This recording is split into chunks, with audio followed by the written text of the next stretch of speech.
What's up everybody, and welcome back to another toy review. Today, we're checking out the McFarlane Toys Kitana from Mortal Kombat 11.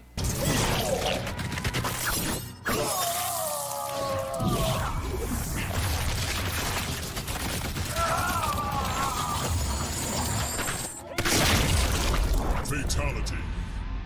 Kitana wins. Now, I've been so amped to unbox this action figure ever since we got that recent Mortal Kombat movie trailer, which she is not in, unfortunately, but hopefully she is actually in the film. She's a very integral part of the overall Mortal Kombat story, so you can't really have Mortal Kombat without Kitana. And that movie is set to be released on my birthday, which I'm so excited and so happy and so pumped about. Mortal Kombat on my birthday. Thank the gods. Thank you, Raiden. Thank you, Lord Raiden. This year, I'm totally having a Mortal Kombat themed birthday filled with Mortal Kombat cake, Mortal Kombat video games, Mortal Kombat movies, Mortal Kombat everything. Now, Kitana has always been one of my favorite fighters in the Mortal Kombat franchise. I've always loved her fighting style, her blue ninja wardrobe, and her bladed fans ever since I first used her in Mortal Kombat 2. And ever since, I've been using her as one of my main fighters in every Mortal Kombat game. Over the next few days and weeks, I'll be reviewing and unboxing a bunch of McFarlane Mortal Kombat 11 action figures. So if you're into this collection, subscribe to my channel if you haven't already, and hit that notification bell so you know when I upload a new video. And with that, it's time. Are you guys ready? Well, let's get to it. Let's take a closer look at the McFarlane Toys Kitana from Mortal Kombat 11. And here it is, the McFarlane Toys Kitana from Mortal Kombat 11. I do really love the window packaging, and we can see the action figure inside in all her glory. It is a beautiful looking action figure, and I can't wait to bust her out of here. Now, this is the Kitana Edenian Blue variation. There is another variation, I believe, out there. This is the Edenian Blue one. This is her default skin in Mortal Kombat 11. So we're going to take a look at the packaging here. We have a shot of Kitana down here, Mortal Kombat up top, Mortal Kombat on the side here with one of her bladed fans, which is really nice. McFarlane Toys. Man, I love McFarlane Toys. And on the back here, we have a nice product shot of Kitana with her items and her accessories, her fan, her sai. And it does say down here, 22 moving parts of articulation. I am a big fan of McFarlane Toys with the amount of articulation. Sometimes it's a little much, but it's not Marvel Legends much. I think it's just a perfect amount of articulation in McFarlane Toys. Now on the side here, we do have a nice product shot, close-up of Kitana and her face. Looks really, really good. And that's it for the packaging. Very simple, not overly complicated, not too descriptive. There's no like long description or synopsis of the character, just the action figure, and that is it. That is it. So we are going to bust her out of here. And as always, we have Leonardo's Kitana. We're using this Kitana to bust out Kitana.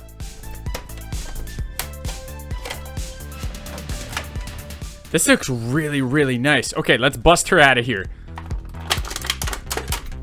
Oh, that's sick. Wow, okay. Amazing. She feels really nice. All right, let's take out her accessories.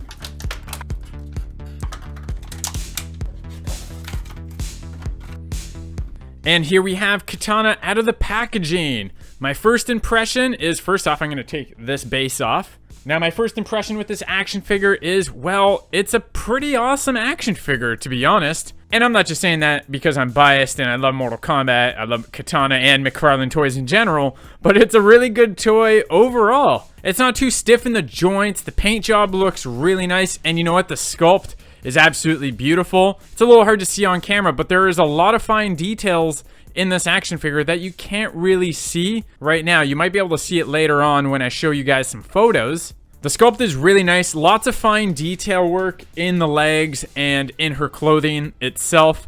You can see back here in her corset, there's little straps, little fine details in there. More details around this open spot in her back here. Lots of nice details in these shoulder blades. It's really nice. It's also very soft, these shoulder blades, which is really nice. And speaking of soft, we have this soft plastic back here for her bandana. Nice and flexible. And it doesn't feel like it's going to break off either. Feels pretty sturdy. It's really nice there. Her corset down at the bottom here feels really nice. It's soft and malleable. Her movement probably doesn't get too hindered because it is soft in the waist there, which is really cool. Now, her face is one of the best parts about this entire action figure. It is so detailed. everything from her mask to her hair to her bandana to her face to her eyes. Her eyes are absolutely stunning. You can really see the eyeliner and her eyeshadow in there. Looks really good. Nice pink eyeshadow there. You can see her eyebrows are nicely painted on there. There's no blemishes in the paint job at all anywhere on this figure. Not that I can see just yet. Her face just looks spot on. Looks great. Moving on to her torso here, also looks really nice and detailed in the corset. It's very texturized here. Actually kind of feels like a leather corset on the back here. Like I said, the bandana is soft. It looks really nice. Good details here in the bandana. All the wrinkles. Love the wrinkles. Her hair looks really good with this top knot here with a pin. Love it. Now the back of Kitana looks pretty good. Doesn't look overly proportioned. Her hips look really good as well. Overall, it's just a really nice sculpt. Lots of details. Not like a crazy amount of details. The Scorpion and Sub-Zero definitely had more details than this Kitana, but those two figures are on another level. Those are incredible. Her weapons are really well sculpted and have some fine detail in there. You can actually see some, I don't know what kind of texture that is in her blades there, the silver blades. You can see that on camera. I don't know what that texture is, but it's there, looks good. Even each blade has its own little handle, and you can see a little bit of that detail. The way she's holding the bladed fan is very weird. It's not the way Kitana would hold it in the game, or it's not like how you would hold it, period, if you had a bladed fan. This fan looks alright, just looks like a dagger, which is okay, whatever. We'll get to the accessories after. But yeah, I think overall the sculpture and the detail work here in this figure, really well done. Now let's check out her articulation, starting with her legs. Down here, you have the ankle joint, which is really nice. Bends the ankle up and down. You have a toy joint, which, as you guys know by now, I'm not a big fan of toy joints. This one's not bad. Not a fan of it, but it's not bad. It's doable. It's manageable. She's wearing high heels, so she might very well need that toe bend for some of the poses that I might be putting her in. So, you know, it doesn't hurt to have it, but I'm not a big fan. What I do really like about the toe bend, though, I'm gonna say this, is that it doesn't look bad. It doesn't look obstructed. It doesn't look like it's actually there until you just bend it, right? So it's nice. I like the matte black on the paint job, really hides it well. Now continuing onto her knee joint, it is a double jointed knee, so she can get that flying ninja pose. Looks very sick. Love that. She has really, really nice movement in her hips. She can't really move her legs out too far. This is as far as she can go regarding doing splits. Not a big deal. It's a perfect amount of movement though. Not only does she have really good movement in her leg and her thigh going sideways, but she can actually spread her thigh out like that, which is really cool. Got some nice dynamic poses like that. Do we have a torso twist? We have a torso twist on the top here, and we actually can move it side to side and bop it up and down. There is movement down here underneath this corset here. Can't really move it though. I don't think we're supposed to move it down at the bottom here. It's just nice that she could bend over like this and bend back.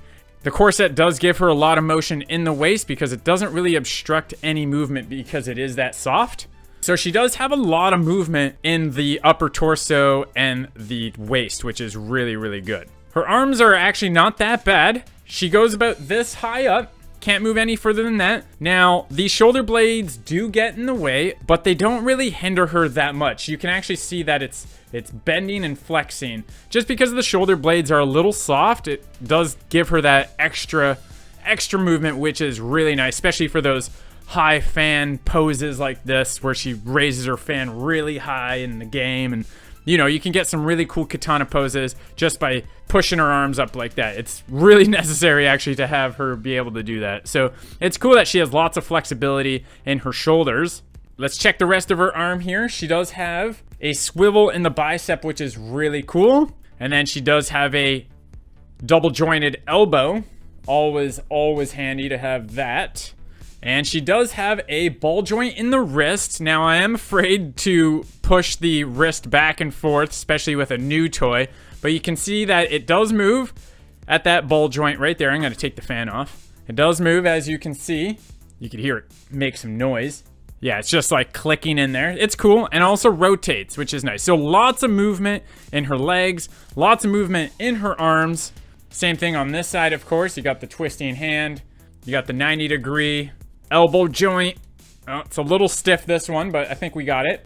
Yeah, she's ready to party. So lots of movement in her arms. Really love it. Let's check out her head. Not too much motion in her head, actually. That's a very big disappointment. She can actually move her head back more than that. That is literally as far back as she could move her head. Forward, though, she can move it a little bit. She doesn't have that much movement in her head, in her neck. She can spin it 360. Now I just gotta be careful I don't break this little bandana flap off here. But yeah, not too much movement in her head. It's not a big deal. At least her head looks really good. I'd rather have a much nicer sculpt than have all the articulation in her neck and her face and her head. I just really like the fact that she can do this. This is really nice. Very cool. Not hindered whatsoever by the shoulder blades. The paint job on this katana isn't too bad. It's not the best, but it's not that bad. The best paint job on this figure, as I mentioned earlier, is her head. Her head looks absolutely amazing. What is missing from the entire figure, though, is some kind of a wash. There is not a single wash on this figure to bring out any of those details. Imagine there was a wash in the shoulder blade here, would just make that shoulder blade pop right out.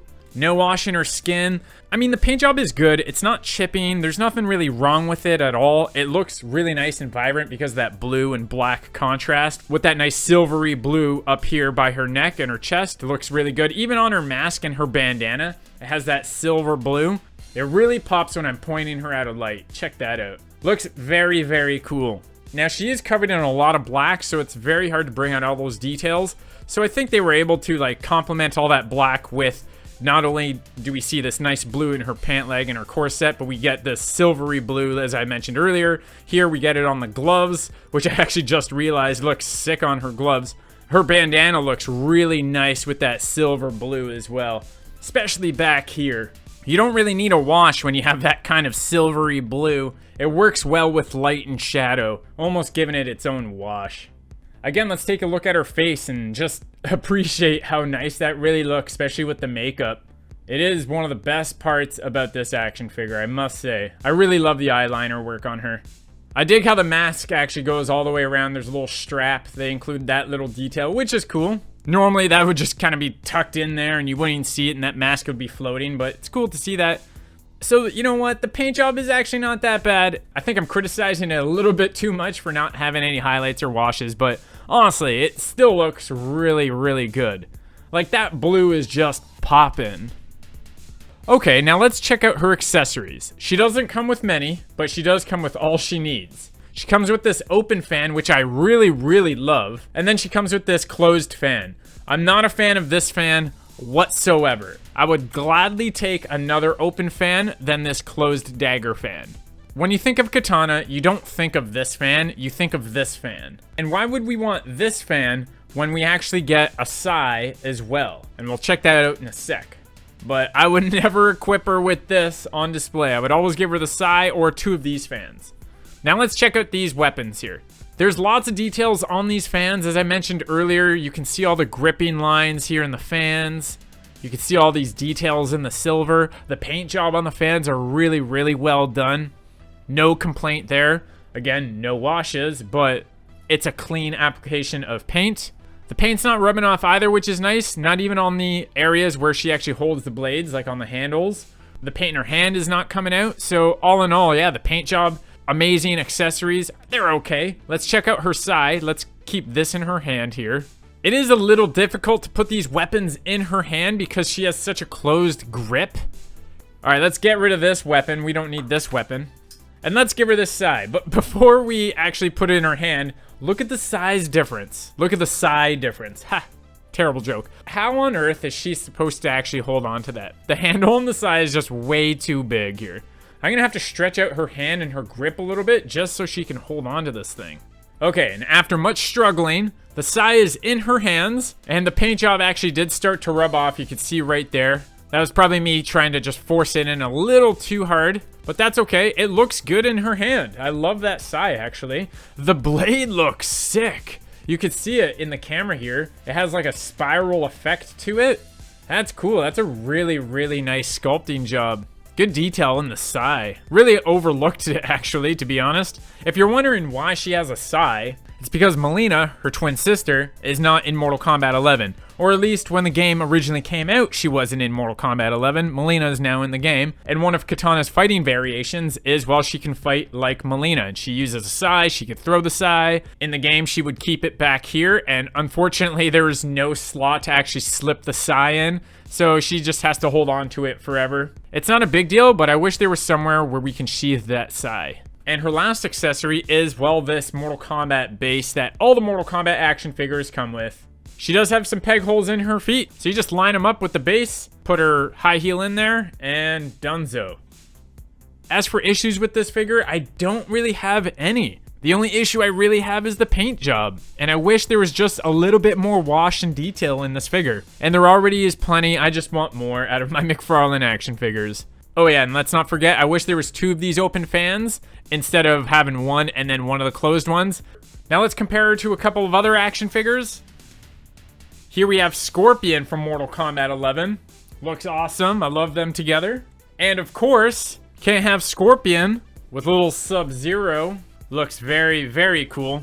I've played hours and hours of every Mortal Kombat game, so to have Mortal Kombat toys like this made by Todd McFarlane and McFarlane Toys is just, it's a dream come true of mine, to be honest. And it's so sick to see them all together. And I can't wait to have Raiden here, Baraka, Johnny Cage, Shao Kahn, Liu Kang, Spawn. And lastly, let's compare it to Jason Voorhees from Friday the 13th Part 4, the final chapter.